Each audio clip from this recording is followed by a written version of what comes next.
তোমাদের বলি বাবা মায়েরা, আজকে রথের দিন, বুঝলে, জগন্নাথ দেবের রথের দিন, রথযাত্রা, পবিত্র দিন। জগন্নাথ মানে যিনি জগতের নাথ। কে সেই জগন্নাথ যিনি জগতের নাথ? না, সেই জগতের নাথের কোনো নাম নেই, কোনো নাম হয় না। তাকে আমরা সত্য বলি, সে পরম সত্য তিনি। তাই তাকে যারা খোঁজে, যারা খুঁজে পায় তাদেরকে সত্যদ্রষ্টা বলি। তাই যারা খুঁজছে তাদেরকে আমরা সত্য সন্ধানী, আমরা তাকে বলি তপস্বী, কেমন ঋষি। সেই কারণে বাবা মায়েরা আমরা আমাদের ব্যক্তি জীবনে যখন বেদ বই লেখা হয়নি, জানো, যখন লেখাই হয়নি, বই হয়নি, তখনও সেই সত্য তখনও ছিল, এখনো আছে। তো সেই সত্য পার্থক্য হয়নি, কিন্তু পার্থক্য করে ফেলেছি আমরা নিজেরা এগুলোকে সব পার্থক্য করে ফেলেছি। কেন? তোমাকে মাথায় রাখতে হবে, তুমি এই জীবনে এসেছো, যতদিন বাঁচবে তুমি যদি আনন্দে থাকতে না পারো, জানবে বিশাল বড় লোকসান করে ফেলে। তুমি তোমার বিয়ে থা, সংসার, পড়াশোনা, চাকরি বাকরি যা তুমি করছো, এর পেছনে কারণ কি বলো তো? আনন্দ। ঠিক আছে, শুধু আনন্দের জন্য তুমি এসব করছো, আর কিচ্ছু না। কিন্তু সেই আনন্দের জন্য করছো, কিন্তু আনন্দ পাচ্ছ না, কিন্তু তোমার লোকসান হচ্ছে, তোমার সময় চলে যাচ্ছে, তোমার এই বিশাল জীবনটা তোমার চলে গেল, তুমি আনন্দ পেলে না। কেন পেলে না? না, আনন্দ এইভাবে পাওয়া যায়, ওই খোলার বাইরে বেরোতে হয়। এই যে বললাম, এই আমাদের যত রকমের বন্ধন মনের মধ্যে আছে, এটা ভালো নয়, সেটা ভালো নয়, বলে ভগবান কোনোদিন কাউকে পাপ দেয় না। ভগবান তোমার মতো না, আমার মতো। ভগবান তিনি সূর্যের মতো। তুমি যতই ভাগাভাগি দলাদলি করো না কেন, যতই খারাপ ভালো তুমি বলো না কেন, তার আলো কিন্তু সবার ওপরে, তুমি কিছু দিয়ে আটকাতে পারবে না। কেমন? তো সেই কারণে বাবা মায়েরা, ভগবান হচ্ছে আমার তোমার মতো নয়, তিনি তোমায় পাপ দেবেন। তুমি অশিক্ষিত বলে তোমায় পাপ দেবেন। তুমি তুমি তুমি হয়তো ভালো করে নিয়ম কানুন জানো না, তার জন্য পাপ দেবেন। এসবের বাইরে কেন তিনি পাপ দিতে যাবেন? তো কেমন? কেন আমাদের মাথায় রাখতে হবে, যত পড়াশোনা শিখে কি হয় জানো, সারা পৃথিবীর বই তুমি পড়ে ফেলো, পড়ে কি হবে, অনেক কিছু তুমি জানতে পারবে, সত্যি শিখতে পারবে, জানা উচিত।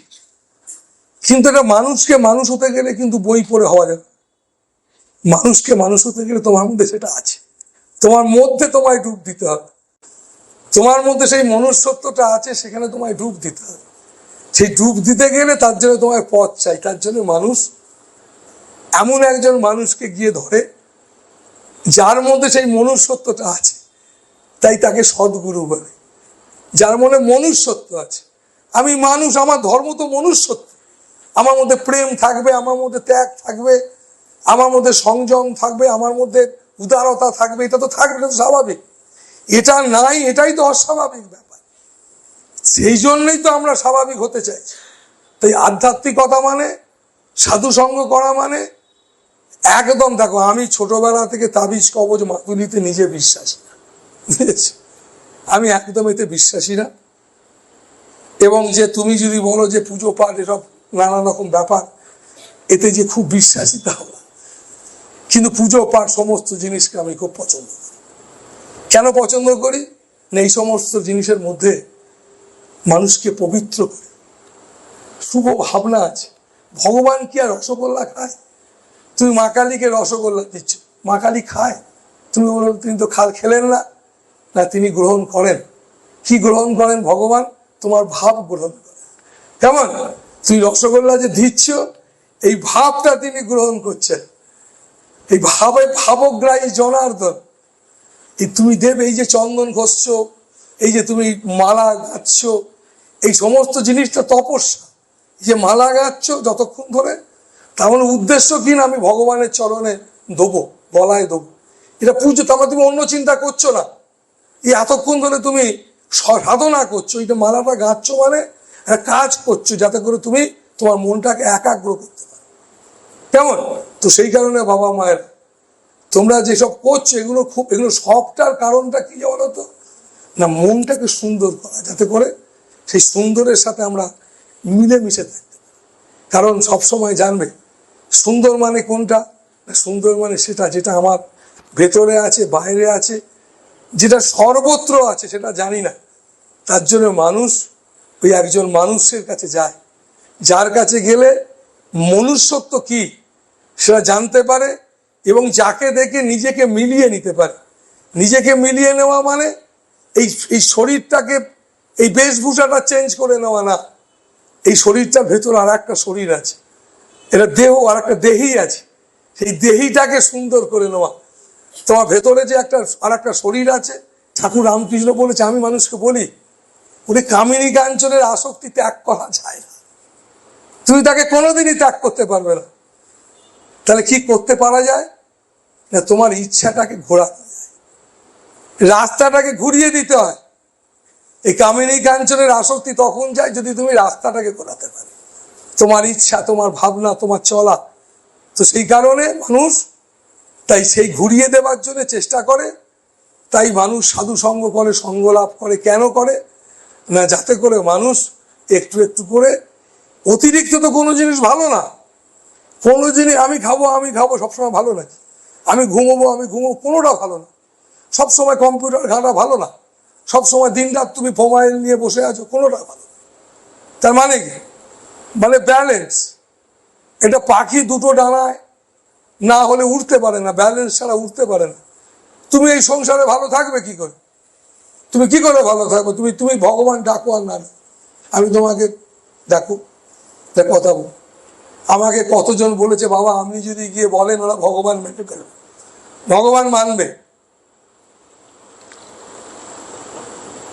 আমি এতে বিশ্বাস করি না। উনি ভালো যদি না বাসো তাকে, কোনোদিন সেটাকে তুমি গ্রহণ করতে পারবে না ভেতর থেকে। ভালোবাসতে।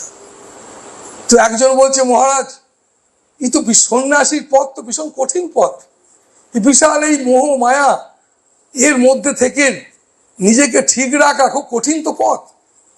তো খুব কঠিন, ঈশ্বরের এই পথ তো কঠিন পথ। আমি দেখো কঠিন না, যে এই পথটাকে ভালোবাসে তার কাছে সহজ। তুমি যে পথটা তুমি ভালোবাসো সেটা তোমার কাছে সহজ। আর যারা দেখবে এই পথটাতে চলতে গিয়ে কঠিন মনে হচ্ছে, তাদেরকে ব্যাক করে চলে যাওয়া উচিত। কেন? এই জগৎটা ভারী সুন্দর।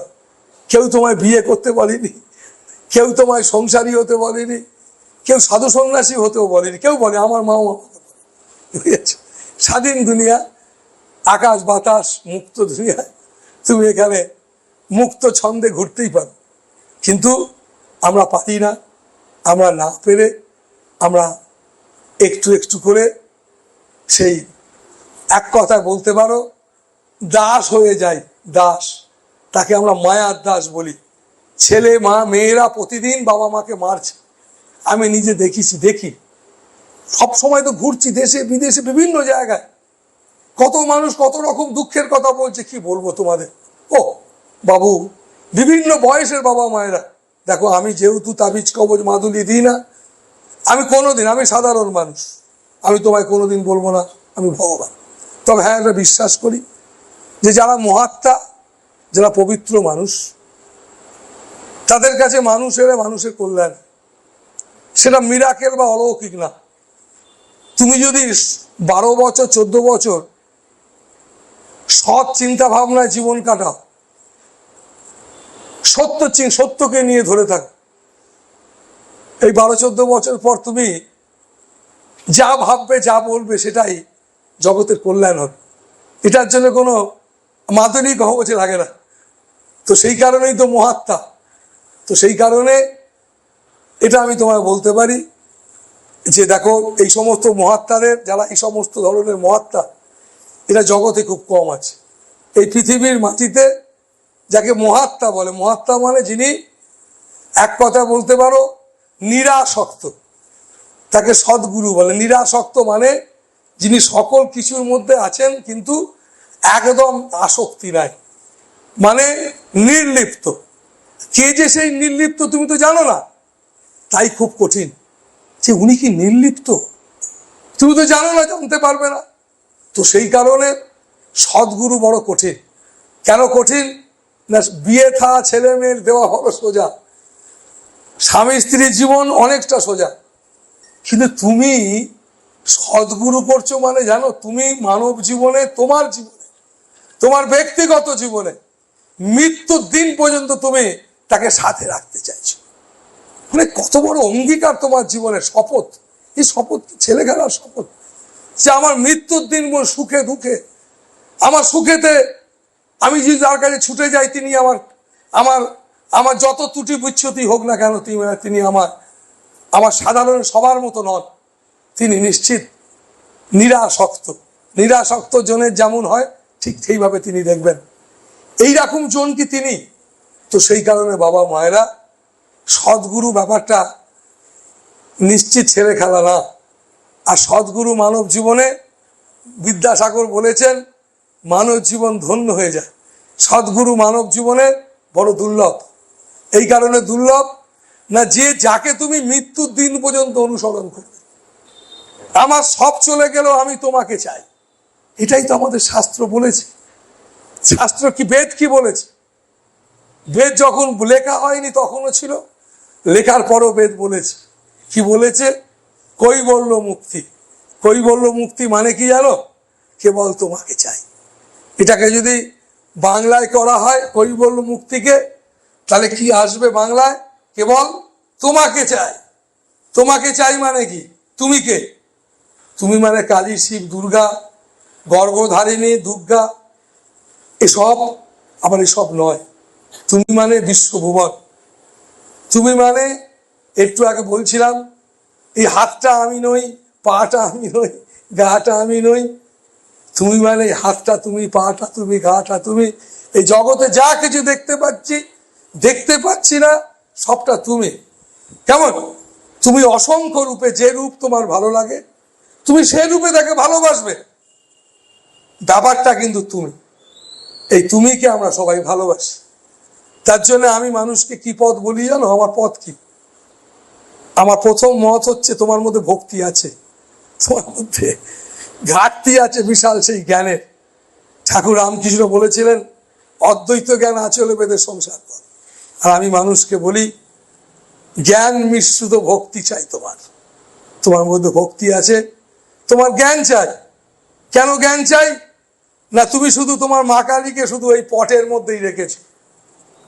তাই মা কালী শুধু পটের মধ্যে থাকবে না, তোমার শিব, তোমার কৃষ্ণ, তোমার রাধা শুধু ওইটুকুর মধ্যে না, তোমার ভেতরে ভেতরে, বাইরে, এটা হচ্ছে ব্যবহারিক জগৎ। ছেলের বউ, বৌমা এসব থাকবে, কিন্তু অন্তর্জগতে তোমার আসতে হবে সেই জ্ঞানের পরশ। অন্তর্জগৎ বলবে না, আমরা সবাই এক, এই রাজার রাজত্বে। কি বলো? আমরা সবাই এক, এই রাজার রাজত্বে। অন্তর্জগৎ বলবে। আর ব্যবহারিক জগতে বৌমা, এটা ছেলে, এটা মেয়ে, এটা ব্যবহারিক জগৎ। কিন্তু আজকে বর্তমানে কি করে ফেলেছি আমরা? অন্তর্জগৎটাকে এরকম করে ফেলেছি। অন্তর্জগৎ বলে কিছু নেই। আমরা ভেতর থেকেই একবারে তাকে ঘৃণা করছি। একটা বেগুনকে, কি আশ্চর্য, বেগুনের পোকা থাকলে বেগুনটাকে কেটে ভেজে খেয়ে নিচ্ছি, কিন্তু একটা মানুষের একটু খারাপ থাকলে পুরো মানুষটাকে বাদ দিয়ে দিচ্ছি। মানে এইরকম একটা পরিস্থিতি। কোন জায়গায় দাঁড়িয়ে আছি আমরা? কোথা থেকে শুরু করব? তো তাই বাবা মায়েরা মাথা থেকে মাথায় রাখবে যে আমি কেন তাবিজ কবজ তোমাদের দিই না, আমি বিশ্বাস করি না কেন। আমি একটা সাধারণ মানুষ। আমি সবসময় বলি, মানুষ সাধুদেরকে ভগবান বলে। যে জানো, সাধু বাবা আমার পেছনেই কাউকে যদি বলা হয়, দেবানন্দ বাবা উনি ভগবান, উনি অমুক, উনি তাই, ইনি তাই, সব বলতে লাগবে। আমি বলছি না, কিন্তু কোনোদিন কোনো রামকৃষ্ণ বলি ওরে আমাকে তুই ভগবান, তাকে ভগবান আমরা বলি। কেন বলি? এই কারণে ভগবান তাকেই বলি, এই বাইরেটাকে না। গুরু মানে ব্যক্তিটা না, গুরু মানে জ্ঞান। গুরু মানে শুধু এই ব্যক্তিটা না, এই ব্যক্তিটার মধ্যে যে দিব্য চেতনা বিকাশ ঘটছে সেটা তোমার দরকার। এই তোমরা শুনছো, তোমাকে আমি বলতে চাইছি কি না, তোমার মধ্যে একটা দিব্য চেতনা আসুক, তুমি জেগে ওঠো। কিভাবে জেগে উঠবে তুমি? যখনই তুমি, তাই জন্য তো ঠাকুর রামকৃষ্ণ বিবেকানন্দকে বললেন, নরেন ওরে শিব জ্ঞানে জীবে সেবা করতে হবে রে। স্বামীজি বললেন, জীবে প্রেম করে যেই জন সেই জন সেবিছিস। তুমি কি করে সেবা করবে মানুষকে?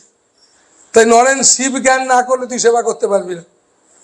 তাই তুমি যদি তোমার মধ্যে যদি থাকে, তোমার মধ্যে যদি জ্ঞান না থাকে, যাকে তুমি সেবা করছো এই জ্ঞান না থাকে, জ্ঞান মানে অসীম অনন্ত, জ্ঞান মানে অভেদ, যেখানে ভেদ নেই, পার্থক্য নেই, যেটা জ্ঞান, যেটা আত্মজ্ঞান বলে। তো সেই জ্ঞানে তুমি যদি তাকে সেবা করতে না যাও, তুমি তাকে 2 দিন রুটি দেওয়ার পরে 3 দিনের মাথায় সেই যখন তোমার নামে বদনাম করবে, বুঝলে? তুমি যাকে প্রতিদিন রুটি দিচ্ছ সে 3 দিন মাথায় তোমার নামে বদনাম করছে। তুমি এই শোনার পরে বলবে যে তোকে আমি রুটি খাওয়াই, তুই আবার আমার নামে বদনাম করছিস। তো সেই জন্য তুমি আর পারবে না, তাই মানুষ পারে না। তো তখনই তুমি পারবে করতে, যদি তাকে তুমি ঈশ্বর জ্ঞান করো। কারণ তখন তোমার ভাবনা আসবে, আরে ঈশ্বর তুমি আমাকে পরীক্ষা নিচ্ছ। তখন তুমি ভাববে, তখন রেগে যাবে না, দুঃখ পাবে না, ঈশ্বর পরীক্ষা নিচ্ছেন আমার সাথে, আমাকে সংযমী করবার চেষ্টা করছেন, আমাকে নির্দেশ দিচ্ছেন বিভিন্ন রকম। তোমার মধ্যে সব ভাবনা আসবে। কেন না? তুমি অনুভব করবার চেষ্টা করছো, তুমি জ্ঞানের জগতে যাবার চেষ্টা করছো, তোমার মধ্যে জ্ঞান ভাবছো, তোমার মধ্যে আসছে। এই জ্ঞান মানে তোমারই জীবনে, তোমার ভেতরে এটা আছে। তাই এটা তোমাকে জাগাতে হবে মহাত্মার কাছে গেলে, তাই সদ্গুরুর কাছে গেলে। তাই আমার এটা পথ। তাই মানুষকে বলি যে তোমার জ্ঞান মিশ্রিত ভক্তি চাই। তোমার ভক্তি আছে, তোমার রাম সব জায়গায় আছেন, সব তন মে রাম, মন মে রাম, রোম রোম মে রাম রে। কেমন কৃষ্ণ, দেখো চৈতন্যদেব বলেছেন যে যত্র যত্র নেত্র পড়ে তত্র তত্র কৃষ্ণ স্ফুরে। সব জায়গায় সেই কৃষ্ণ। কবির দাস বলেছেন, তন মে রাম, মন মে রাম, রোম রোম রোম, প্রতিটা লোম কুবে রাম। এসব আমাদের চেতনা, এটাই তো আমাদের চাই। তো এই যে কথা বলছি, শুধু একটা বৃদ্ধ লোকেদের জন্য না, একদম যে বাচ্চাটা জন্মেছে তার শোনা দরকার। কারণ তাকে মানুষ হতে হবে, যন্ত্র হওয়া চলবে না। যদি যন্ত্র হওয়া যায়, চরম দুঃখ পেতে হবে, চরম থেকে চরম দুঃখ পেতে হবে। তুমি কোনোদিন কাউকে খুশি করতে পারবে না, কিন্তু খুশি করার মানসিকতা তোমায় রাখতে হবে। আমি যেন মাকে খুশি করতে পারি, বাবাকে, ছেলেকে, মেয়েকে খুশি করতে চাই। কেন? এটা মনুষ্যত্ব। তোমাকে খুশি করবে, এটা তো মনুষ্যত্ব, এটা চাই। হয়তো তোমাকে আমি খুশি করতে পারলাম না, পারলে না। কেন পারলে না? না, তোমার চাওয়াটা একটু আলাদা, সবার চাওয়াগুলো আলাদা। সব চাওয়াটা আলাদা হওয়া উচিত ছিল না। কেন? আমাদের চাওয়াটা একটা জায়গায়, একটাই গোল হওয়া উচিত ছিল, সেটা হচ্ছে মনুষ্যত্ব। যেভাবে হোক আমাদের চাওয়াটা মনুষ্যত্বকে যদি খোঁজবার চেষ্টা করো, তাহলে দেখতে পাবে মনুষ্যত্ব খেতে বসে তোমার যদি ঘৃণা করে, বিরক্ত লাগছে, খাবার ডাল রুটি এসেছে বাড়িতে, তখন তোমার মধ্যে জ্ঞান কাজ করে না। তখন তুমি বুঝতে পারবে, আরে প্রসাদ এসে গেছে, আহা কি অমৃত, আহা কেন অমৃত মনে হচ্ছে। তখন তুমি বুঝতে পারবে যে আমি খাই কেন, এই শরীরের জন্য খাই, তা এই শরীরকে রাখবার জন্য খাই, খাবার জন্য জীবন নয়, এই জীবন রক্ষার জন্য খাওয়া। স্বামীজি বলেছেন, তুমি ভুলে গেছো এগুলো, আমরা ভুলে গেছি। তোমার মধ্যে জ্ঞান আসবে, তোমার মধ্যে চেতন, সেই জন্য সাধু সঙ্গ করো। এই সাধারণ জ্ঞানগুলো তোমার দরকার। তাই বাবা মায়েরা চেষ্টা করো, খুব ভালো থাকো। আর চলে ফিরে ঘুরে বেরিয়ে, ওই বললাম একটা ভালো সদ্গুরুর দেওয়া নাম, সেটা জপো। কেন জপবে নাম? নাম জপা মানে কি জানো? নাম মানে একটা পবিত্রতা। নামের অর্থ হচ্ছে যিনি অসীম অনন্ত। নামের অর্থ রাধা মানে কি? যিনি অসীম। তুমি বলবে রাধা জন্মেছিল, রাধা অমুক করেছিল, সেটা একটা ইতিহাস, সেটা তুমি পড়াশোনা করো। কিন্তু রাধা কি বলেছিলেন, কৃষ্ণ কি বলেছিলেন, সেটা একটা অন্য জিনিস।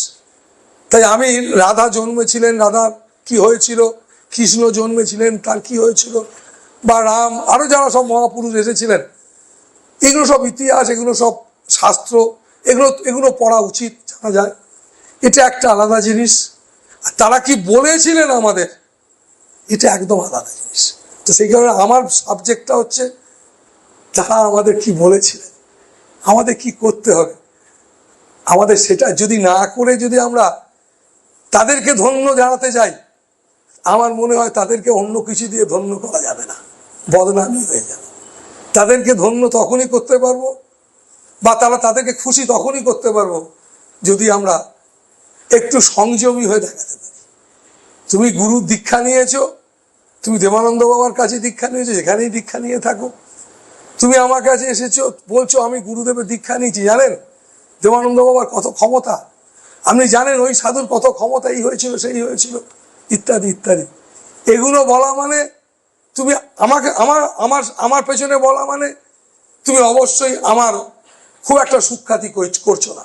কারণ তুমি আমার এক কথায় বলতে পারো আমি যা বলি তার উল্টে কথা বলছো।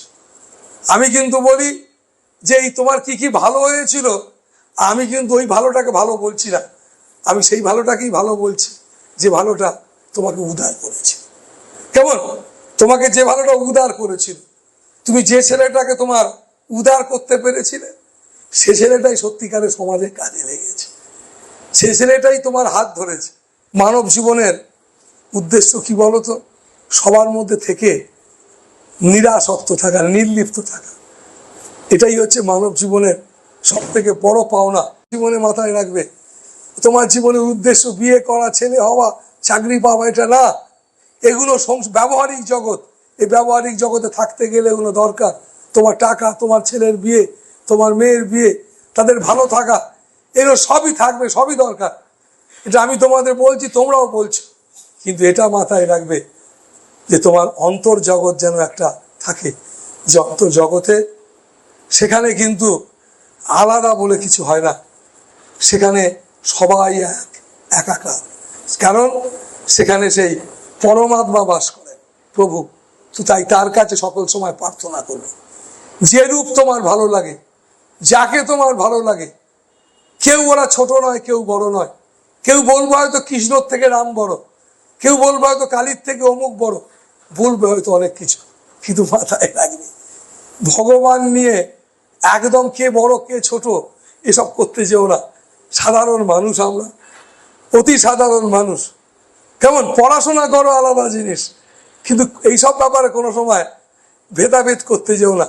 শুধু এটাই মাথায় রাখো, তুমি অন্তর্জগতে আছো, তোমাকে তো দেখিনি, তোমায় কেমন দেখতে, কালীর মতো না শেতলার মতো জানি না তো, তাই আমি তোমাকে ভালোবাসি। তুমি যে রূপেই থাকো আমি তোমায় ভালোবাসি। ধরে নিলাম আমি কৃষ্ণকে ভালোবাসি, তুমি সেই কৃষ্ণ। তবে কিন্তু তোমাকে এটাই বলি, তুমি আমার সঙ্গে সমস্ত জায়গায় যেন তুমি থেকো, আমার প্রতি দৃষ্টিতে থেকো, আমার প্রতি ভাবনার পেছনে পেছনে তুমি থেকো। কারণ আমি প্রতিনিয়ত ফেল করে যাচ্ছি, আমি কখনো কাউকে অহংকার করছি, হিংসা করছি, ছোট করছি, নানান রকম সমস্যা নিজে তৈরি করছি। এর থেকে আমাকে তুমি একটু একটু করে বার করো।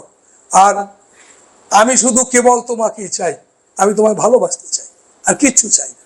ছেলে মেয়ে সংসারে তো আছেই, ব্যবহারিক জগৎ তো থাকবেই, কিন্তু আমার অন্তর্জগতে আমি তোমাকেই চাই, আমি তোমাকেই ভালোবাসতে চাই। এইরকম একটা ভীষণভাবে একটা প্রতিজ্ঞা করো, আমি তোমাকেই ভালোবাসতে চাই। এটার জন্য কোনো পড়াশোনা লাগে না, এটা একদম পড়াশোনা দরকার লাগে না, আমি তোমায় ভালোবাসতে চাই। এটাই তোমার ভেতরের কথা হোক, আর এটাই শেষ নিঃশ্বাস পর্যন্ত হোক। আর যদি বাই চান্স যদি ধরতে না পারি তোমাকে, তাহলে অন্তত তুমি যেন ছেড়ে দিও না, নাকি তুমি যেন আমাকে ছেড়ে দিও না, এরকম একটা ভাবনা চলে ফিরে ঘুরে রাখো।